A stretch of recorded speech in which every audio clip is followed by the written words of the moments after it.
We're surrounded by speed, aren't we? It promises us efficiency, progress, a better life. But today, let's just slow down for a minute and think about something a little uncomfortable: the hidden link between how fast we live and how well we think. It's a connection that, in our constant rush, almost all of us fail to see. Here it is. This is really the heart of what we're talking about today. It's a simple sentence, but the implications, well, they're huge. It suggests that our whole modern world, a world built on the engine of speed, might actually be undermining the one thing that makes us human, the act of thinking itself. Just think about your daily habits for a second. We scroll through our feeds so fast, right? Forming opinions on really complex issues based on just a headline or a single picture. Our reactions are almost instant. That impulse to jump in and say something, it shows up long before any real understanding has a chance to even begin. You see, thinking used to be a process. Now it's become something else entirely. So what is this new world we're living in? You could call it the age of reflex. What was once a careful, deliberate process has been replaced by something that feels a lot more like an automatic biological instinct. And this definition is absolutely crucial. Just look at those last three words, without conscious thought. When how we interact with the world becomes just a series of reflexes, we are by definition operating without the very thing we prize most about ourselves, our conscious mind. So if we want to get that back, if we want to reclaim thinking as a conscious process, we first have to understand, what does it even need? What are the essential ingredients for genuine thought? And maybe more importantly, how is our obsession with speed actively destroying them? Well, here are the three big casualties of our need for speed. First, time, the actual space that ideas need to grow and develop. Second, silence. And I don't just mean a quiet room, but mental space, freedom from constant input. And third, discomfort, that willingness to just sit with uncertainty, to not know the answer right away. Speed, you see, offers us a convenient escape from all three. When we're moving this fast, there's no pause. There's no time to ask this most fundamental question, no time to check, to question the source, or to just reflect. We just accept, and we keep scrolling.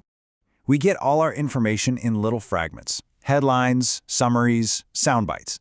Speed trains us to be satisfied with just a piece of the story, never pushing us to wonder about the whole picture we might be missing.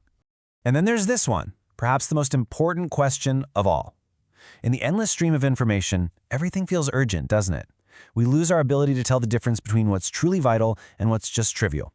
The algorithm decides what matters, not us. So what happens when we stop asking these questions? Well, the consequences are pretty clear. We default to our emotional reactions because feelings are just faster than thoughts. We borrow opinions because forming our own is slow and difficult.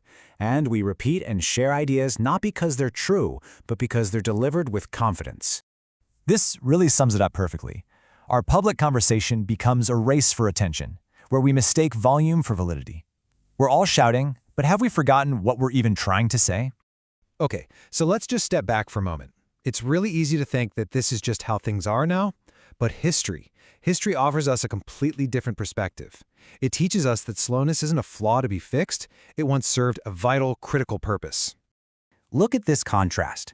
In the past, the simple friction of time acted as a natural filter. An idea had to be strong, it had to have substance, just to survive the journey. Today, there's no friction at all. The weakest, most thoughtless ideas can circle the entire globe in an instant. We need to completely reframe how we see this. Slowness wasn't a bug, it was a feature. It was the quality control system that separated the signal from the noise, and it's a system we have proudly dismantled in the name of progress. So this brings us to what we can do about it. And it's not about rejecting the modern world. It's about reclaiming a tool we've forgotten, the art of deliberate thought. But first, we have to be honest with ourselves about why we ever let it go. Here's the trap. This problem is so seductive because speed feels good. It mimics the feeling of being productive. It feels modern, efficient. It gives us the illusion of being smart and informed simply because we're processing so much so quickly. But this reveals the hidden danger in all of that. The greatest risks we face, they often don't come from some single evil act.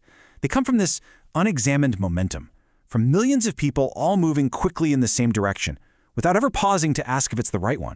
So we have to start by redefining our terms. To choose to be slow is not to be left behind. It's not outdated. To be slow is to be deliberate. It means you're in control. It means you're acting with intention, instead of just on instinct. And ultimately, to be slow is to be powerful. It's the power to see what everyone else misses in their rush. It is the power to think for yourself. And so, this is where we'll end, with a question. Because this isn't just about society or technology, this is personal. So I want you to take a moment, be slow, and ask yourself, what damage is being done by my own unexamined momentum?